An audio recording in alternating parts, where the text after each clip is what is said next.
मैं हूं मनीष, स्वागत करता हूं आपका इस एक और नए ब्लॉग के अंदर। मैं आ पहुंचा हूं मध्य प्रदेश के मध्य भाग में स्थित सांची नामक स्थान पर, जहां पर है विश्व प्रसिद्ध सांची के स्तूप, जो कि यूनेस्को की जो वर्ल्ड हेरिटेज साइट की लिस्ट है उसमें भी शुमार है। बौद्ध धर्म के अनुयायियों के लिए यह एक प्रमुख केंद्र माना जाता है। जैसे कि सारनाथ और बोध गया है, वैसे ही यह स्थान उनके लिए बहुत महत्व रखता है।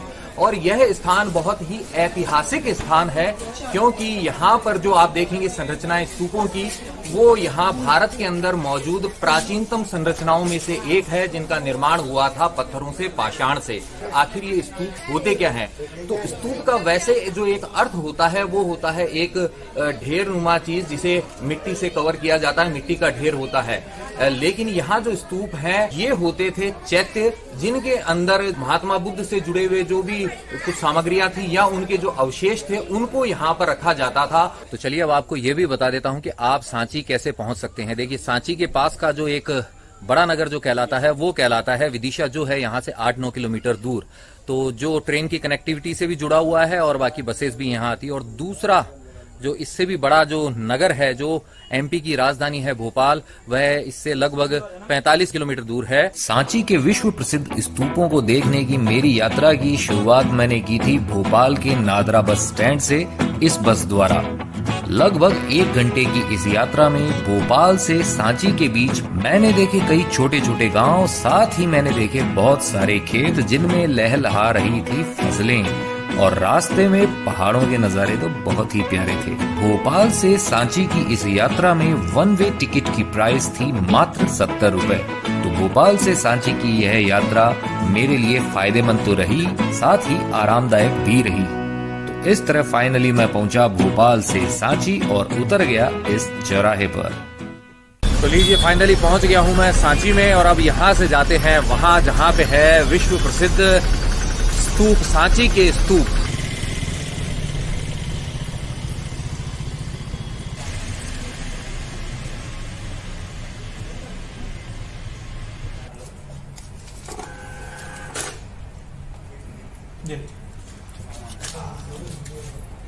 तो ये है सांची के स्तूप की टिकट, जो है 40 रुपीज की पर पर्सन। चलते हैं सांची के स्तूप देखने। चलिए भाई साहब।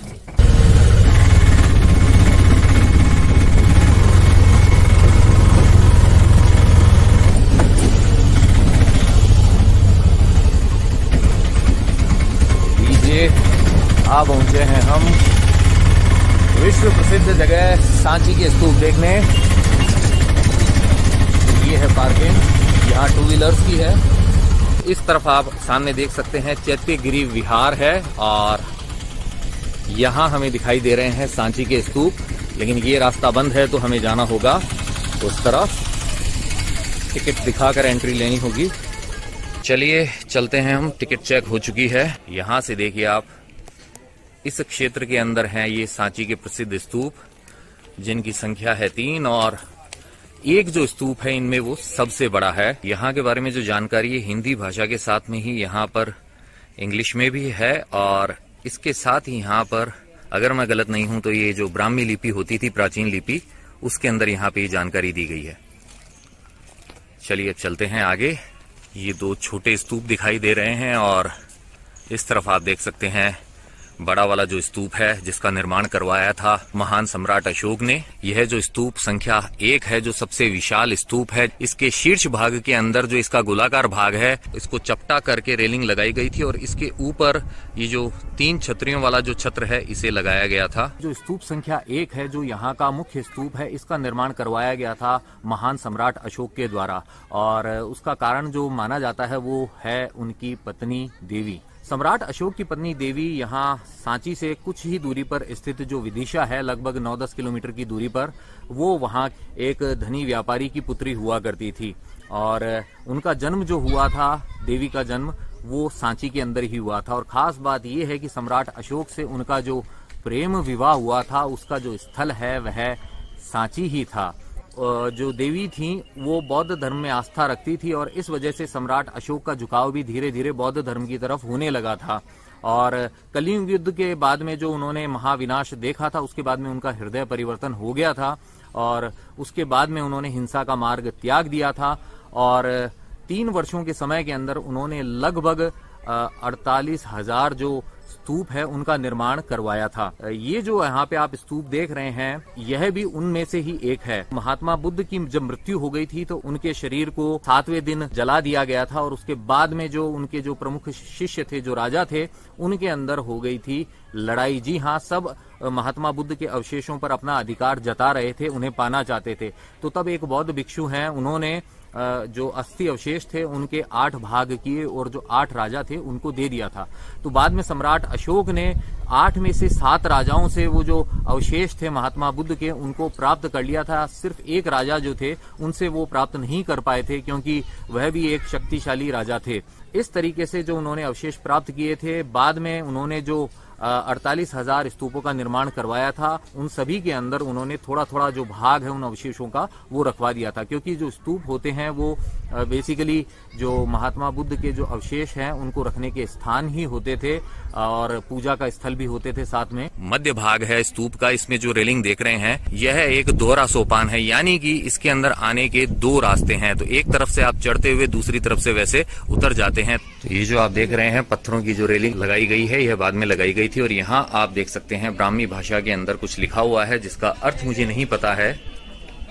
वहां भी आप देख सकते हैं ये जो प्रदक्षिणा पथ की जो ये पत्थरों की रेलिंग है, सम्राट अशोक ने इस स्तूप का निर्माण करवाया था। तो ईंटों का ढांचा था वह सम्राट अशोक द्वारा बनाया गया जो ईंटों का ढांचा था, जिसे पुष्यमित्र शुंग द्वारा खंडित कर दिया गया था। अंतिम राजा जो थे मौर्य वंश के, उसको मारकर जब पुष्यमित्र शुंग ने अपना अधिकार कर लिया था तो उसने अपना प्रभाव दिखाने के लिए यह जो स्तूप है इसका विध्वंस कर दिया था, इसे क्षति पहुंचाई थी।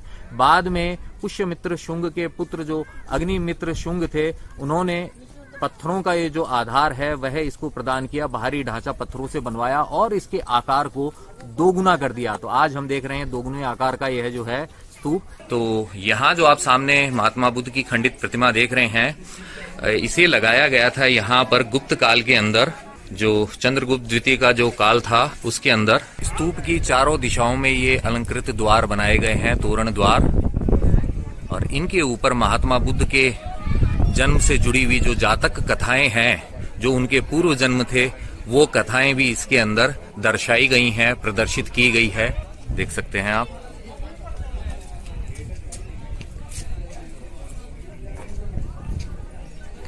यहाँ आप देख सकते हैं जातक कथाओं का जो चित्रण है। इसके अंदर आप देख सकते हैं जो महात्मा बुद्ध हैं उनको एक पीपल वृक्ष के रूप में प्रदर्शित किया गया है।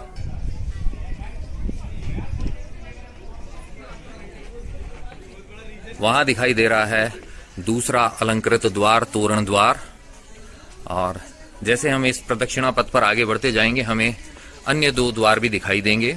और अब आ चुकी है गुप्त काल में लगाई गई 4 जो प्रतिमाएं थी महात्मा बुद्ध की, उसमें से दूसरी प्रतिमा जो दूसरे तोरण द्वार के सामने ही है। ये देखिए, ये है दूसरी प्रतिमा। और इस तरफ आप देख सकते हैं ये दूसरा तोरण द्वार।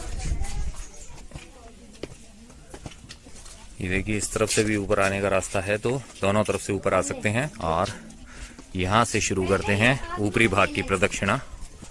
यह पत्थरों का ढांचा जो है बाद में बनाया गया था ईंटों के ढांचे के ऊपर। इस तरफ से हम देख सकते हैं पश्चिमी द्वार को।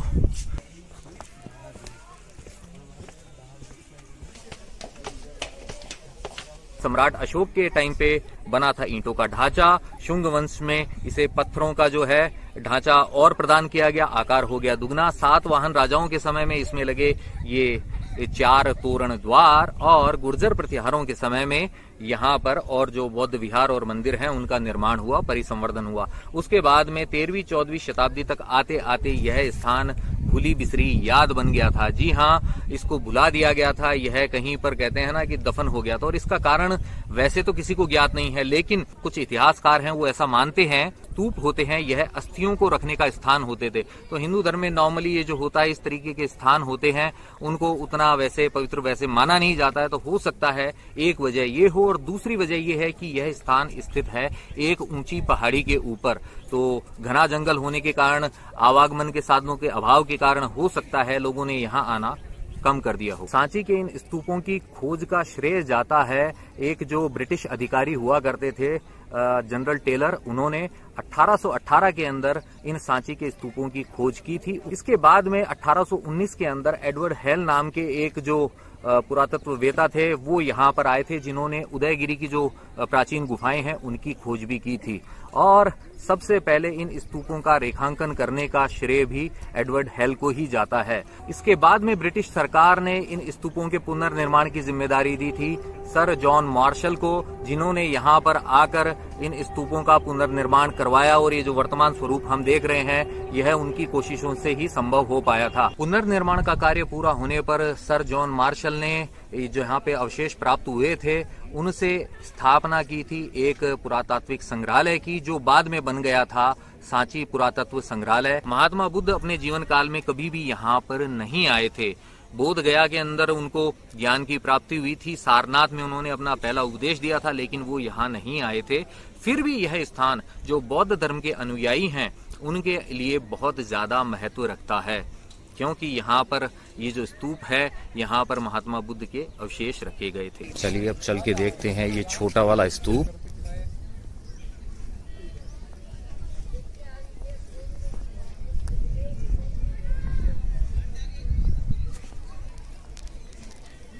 तो यहाँ मेरे पीछे जो आप देख रहे हैं वो है सांची के अंदर मौजूद स्तूप संख्या 3, और इसका निर्माण जो है स्तूप संख्या 1 की तरह ही किया गया है। जैसे कि हमने देखा था कि स्तूप संख्या 1 के अंदर थे 4 तोरण द्वार, जबकि इस स्तूप संख्या 3 के अंदर जो आकार में उससे काफी छोटा है, इसके अंदर एकमात्र तोरण द्वार है।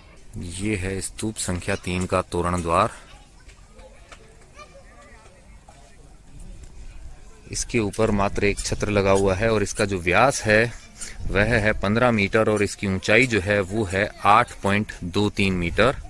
इस स्तूप से ही प्राप्त हुए थे महात्मा बुद्ध के जो 2 खास शिष्य थे, सारीपुत्र और मागदलियान। इन दोनों के जो अस्थि अवशेष वो एक धातु के अंदर प्राप्त हुए थे। प्रदक्षिणा पथ नीचे वाला है, उसकी रेलिंग वह लगभग टूट ही गई है, एक छोटा सा हिस्सा हमें दिखाई देता है, जबकि जो मध्य भाग में बनी हुई दूसरी रेलिंग है वह आज भी हमें स्पष्ट रूप से दिखाई देती है। ये देखिए एकमात्र छत्र है यहाँ पर, जबकि मुख्य स्तूप पर 3 छत्र लगे हुए हैं। ये इसका जो मध्य भाग में बना हुआ प्रदक्षिणा पथ है ये वह है।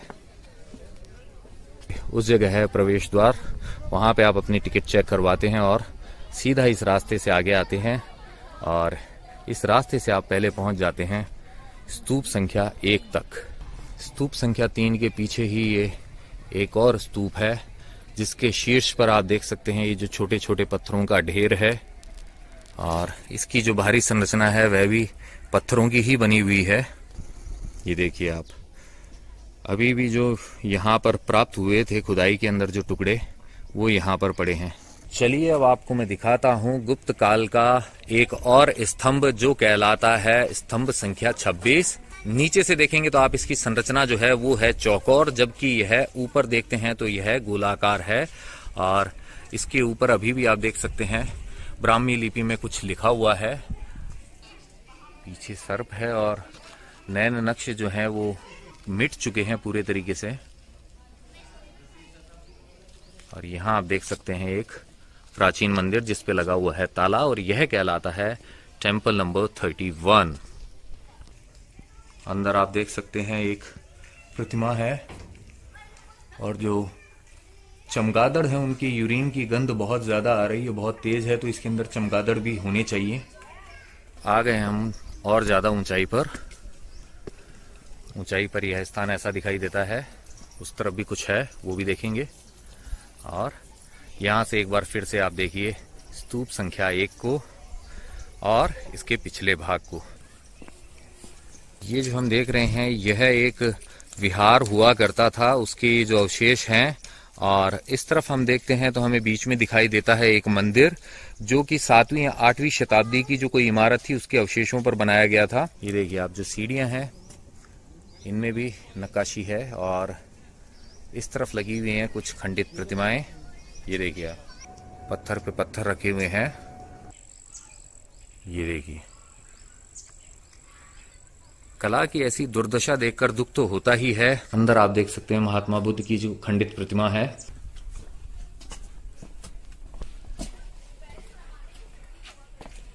ये देखिए, ये झरोके बने हुए हैं यहाँ पर, और यहाँ जो पिछला भाग है इसकी जो प्रतिमा है वो खंडित है। ये देखिए,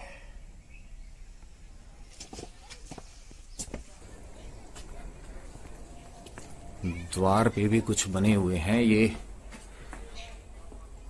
कोई देव हैं, कौन से भगवान है यह नहीं पता, कोई यक्ष है या गंधर्व है। ये देखिए आप, यहाँ टिकी हुई हैं ये पट्टियां, और आप देख सकते हैं ये जो सारे पत्थर हैं एक के ऊपर एक रखे गए हैं। इनको जोड़ने के लिए किसी भी प्रकार के मसाले का प्रयोग नहीं किया गया है। ये देखिए, यहाँ पे होती थी मोनेस्ट्री यानी कि बौद्ध विहार। इस हिस्से में पड़े हैं बहुत सारे पाषाण स्तंभ, उनके अवशेष जो अलग अलग भाग होते थे वो टूटे फूटे यहाँ पर रखे गए हैं, जिनको कहीं पर प्रयोग में नहीं लिया गया था। इस ऊंचाई वाले स्थान से स्पष्ट रूप से देखे जा सकते हैं स्तूप संख्या 1 के शिखर पे लगे हुए इस छत्र को, जिसमें 3 छत्र हैं, और इसकी रेलिंग भी हमें अच्छे तरीके से दिखाई दे रही है। और साथ ही हम देख सकते हैं स्तूप संख्या 3 के ऊपर लगे हुए उस एकल छत्र को उसकी रेलिंग के साथ। फिर से आगे हम स्तूप संख्या 1 के आगे, ये स्तंभ संख्या 10 जो है चुनार के एक ही प्रस्तर खंड से बना था, यानी कि एक जो पत्थर था उससे ही इसका निर्माण हुआ था, इस विशाल पिलर का, जिसकी स्थापना जो है सम्राट अशोक ने की थी, और किसी स्थानीय जमींदार ने इसे तुड़वा दिया था, और आज केवल इसका जो ऊपरी हिस्सा है वही मूल स्थिति में है। स्तंभ के जो अन्य टुकड़े थे वो पास में ही रखे हुए हैं, और ये जो इसकी चिकनी सतह है यह इस बात की परिचायक है कि यह मौर्य काल का है, सम्राट अशोक के काल का। और स्तंभ के पीछे भी ये छोटे छोटे स्तूप हैं, बड़े प्यारे से हैं ये, और यहाँ भी आप देख सकते हैं। अब देखते हैं ये क्या है जहाँ पे चल रहा है फोटो सेशन। यह कहलाता है मंदिर संख्या 17 यानी टेम्पल नंबर 17, जो कि गुप्त काल की ही एक कृति है। खास बात यह है कि इसकी जो छत है मंदिर की वो ये समतल है, और इसमें एक वर्गाकार गर्भगृह है तथा 4 स्तंभों पर टिका हुआ मुख मंडप है। ये देखिए, यहाँ पे 4 स्तंभ हैं। बाहरी बनावट जो है इसकी बिल्कुल सपाट है, इसके ऊपर कोई भी अलंकरण नहीं किया गया है, कोई भी कार्विंग नहीं है इसके ऊपर। अंदर कोई प्रतिमा नहीं है, लेकिन यह गुप्त काल का है इसलिए यह विशिष्ट हो जाता है। यह हुआ करता था मंदिर संख्या 18। एक मंदिर होता था जिसका अवशेष जो है आप देख रहे हैं, बस यही है फिलहाल। स्तूप संख्या 1 के पीछे वाले भाग के अंदर भी बौद्ध विहार ही है। ये देखिए आप, मोनेस्ट्री वाला ही पार्ट हुआ करता था ये, और यहाँ काफी हरे भरे वृक्ष भी लगे हुए हैं, जो पहाड़ी के ऊपर होने पर भी जो कहते हैं ना कि छाया प्रदान करने के लिए बहुत अच्छे हैं। ऊपर से देखने के लिए यहाँ पे भी एक ये टावर है, लेकिन फिलहाल इस पे लगा हुआ है ताला, लेकिन कोई बात नहीं, हम यहीं से देख लेंगे इन हरियाले हरे भरे खेतों को, ये जो ग्रास फील्ड्स हैं इनको, और दूर तक फैले पहाड़ों को। ये देखिए, ऐसा है नजारा यहां से। अब उतरते हैं ये सीढ़ियां। हरियाली अच्छी खासी है यहाँ, और सर्दियों का मौसम जो है वो यहाँ घूमने के लिए बेस्ट है। सांची के स्तूप आप देख चुके हैं, और अगर आपने इस व्लॉग को पसंद किया है तो आप जानते हैं आपको करना क्या है। आपको इसे लाइक करना है, शेयर करना अपने नियर एंड डियर वंस के साथ में, साथ ही कमेंट करके पहुंचाने हैं आपके विचार मुझ तक। इस व्लॉग के थ्रू जो पहली बार चैनल पे आए हैं उनसे यही है कहना कि भैया जो सब्सक्राइब बटन है इसे दबा दें, और साथ ही प्रेस कर दे बेल आइकन को, और चुन ले ऑल वाले ऑप्शन को। इसका फायदा ये होगा भविष्य में जो भी व्लॉग्स आएंगे उनके नोटिफिकेशंस आप तक अपने आप आएंगे, आपको ढूंढना नहीं पड़ेगा। अगर आप मेरे साथ कनेक्ट होना चाहते हैं इंस्टाग्राम पर, तो ये जो आईडी डिस्प्ले हो रही है इसे सर्च कीजिए और कनेक्ट हो जाइए मेरे साथ इंस्टाग्राम पर। जाते जाते आपसे बस इतना ही है कहना कि यत्र तत्र सर्वत्र घूमते रहिए, घुमाते रहिए, लाइफ में हमेशा मुस्कुराते रहिए।